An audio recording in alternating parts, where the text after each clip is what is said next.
좋아요와 구독 눌러주세요.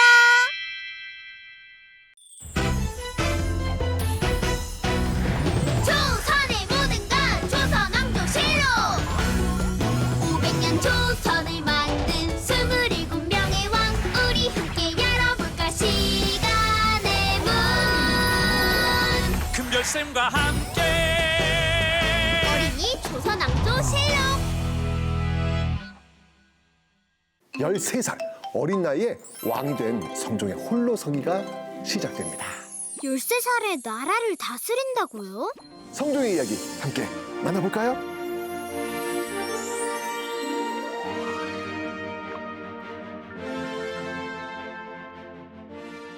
(13살의) 나이로 왕위에 오른 성종.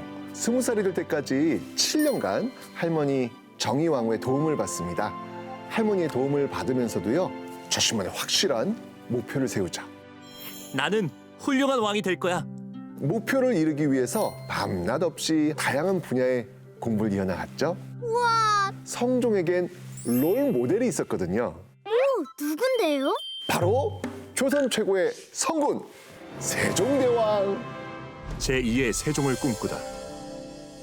세종과 같은 왕이 되고 싶었던 성종. 세종 때 실시했다가 세조 때 없앴던 각종 제도들을요 다시 부활시킵니다. 세종은요 끊임없이 나랏일을 논의했거든요. 그 제도를 경연이라고 하는데요. 성종은 이 경연 제도를 다시 시행을 합니다. 경연은 임금과 신하들이 격이 없이 만나 학문을 토론하고 정책을 결정하는 중요한 자리입니다.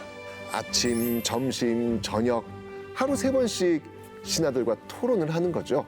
조선의 왕 중 가장 경연에 많이 참석한 왕이었어요. 왕으로 있던 25년 동안 무려 9,229번이나 경연에 참여했습니다. 우와, 토론의 왕이네요. 성종은요, 신하 귀한 줄 아는 그런 왕이었죠. 왕과 신하가 같이 가야 한다고 생각했던 왕입니다. 한쪽으로 치우치지 않고요, 균형을 이루면서 말이죠. 그래서 의정부의 기능을 강화합니다. 의정부가 뭐예요? 나랏일을 논의하는 최고 높은 기관이죠. 의정부에서 의견을 모아가지고 왕에게 보고하고요. 왕이 오케이 하면 의정부 아래의 육조에서 정책을 집행하는 겁니다. 왕의 성향에 따라서 의정부의 권한은 매우 달라질 수밖에 없었겠죠. 태종, 세조처럼 왕의 힘, 이거 중요하게 생각하는 왕들은요, 의정부의 역할을 줄였겠고요. 세종, 성종처럼 신하들을 존중한 왕은 의정부에 또 힘을 실어줬겠죠. 성종은 의정부의 기능을 강화시켜서 신하들의 의견을 적극적으로 들었던 왕입니다. 훈구파를 견제하라. 착착착 홀로서기를 잘해가던 성종. 근데 그에게 고민이 생깁니다. 무슨 고민이요? 세조 때부터 이 조선을 쥐락펴락했던 이 공신들, 훈구파 힘이 너무 강했다는 거였어요. 그 공신들의 기세가 어찌나 대단했는지 그들을 통하지 않고서는요, 어떤 나란 일도 할 수가 없었던 거예요. 공신들로 이루어진 훈구파를 견제하기 위해서 특별한 사람들을 불러들이죠. 바로 김종직입니다. 영남 지방에서 성리학을 열심히 공부하던 학자였습니다. 한양에 올라온 김종직은요, 왕의 든든한 지원 속에서 폭풍 승진을 거듭하죠. 그의 제자들도요, 과거에 급제하면서요, 줄줄이 한양으로 올라오기 시작합니다. 김종직을 중심으로 한 무리가 생겼으니 이들을 뭐라고 할까요? 사림. 바로 이 사림에게 관리들의 비리를 감시하고 견제하는 그런 역할을 맡깁니다. 훈구파 자연히 견제를 받았겠죠. 조선의 기틀, 경국대전. 성종 9년, 조선 역사에서 아주 중요한 업적을 하나 남깁니다. 조선의 법전을 반포한 겁니다. 경국대전! 나라를 다스리는 중요하고도 큰 법전이라는 의미를 갖고 있죠. 조선을 다스리는 기본 법을 만든 겁니다. 조선엔 법이 없었어요? 나라를 세우면서부터 법전이 있긴 있었죠. 하지만 대부분 이 중국의 법전을 본떠서 만든 거라서 조선의 현실과 동떨어진 경우가 많았거든요. 경국대전을 만들기로 처음 계획한 건요, 바로 성종의 할아버지였던 세조였습니다. 이 법전 하나를 완성시키는데 세조, 예종을 거쳐가지고 성종까지 와 무려 30여 년의 시간이 걸린 거네요. 이렇게 완성된 경국대전은요, 조선 왕조 500년 동안 조선을 다스리는 기본 법전으로 쓰이게 됩니다. 역사 퀴즈! 경국대전에 나온 법조항 몇 개나 되는지 아십니까? 으악, 잘 모르겠어요. 무려 319개! 우리 경국대전에 어떤 내용들이 들어가 있는지 경국대전 안으로 한번 들어가 보죠. 왕이라 해도 마음대로 잔치를 열 수 없었어요. 경국대전에 있는 규정을 따라야 했습니다.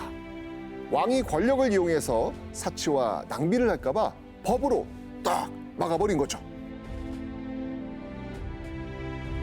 가난 때문에 30이 넘도록 시집을 못 가면요, 나라에서요 결혼 비용을 지원한다. 부모가 병들었거나 나이가 70 이상인 남자는 군대에 가지 않아도 된다. 성종시대 이 경국대전 완성으로요, 이제 조선은 명실상부한 법치 국가가 된 겁니다. 비극의 시작, 왕비 윤씨. 완벽해 보이던 성종에게도 약점이 있었습니다. 살짝 여자 문제가 복잡했거든요. 성종은요, 12명의 여성에게서 28명의 자식을 뒀습니다. 뭐 사실 왕들이 정식 아내인 왕비 외에 여러 후궁을 두는 게 왕조 국가에선 꽤 흔한 일이었거든요. 그래도 왕비는 속상했을 것 같아요. 그게 그렇긴 한데 옛날 그 시절엔 여러 명의 아내를 두는 게 왕실에선 당연한 일이었거든요. 조선이 추구했던 성리학 사회에서는요, 이 왕비가 질투하는 것 금지하고 있었습니다. 그런데 왕을 질투한 여인이 있었어요.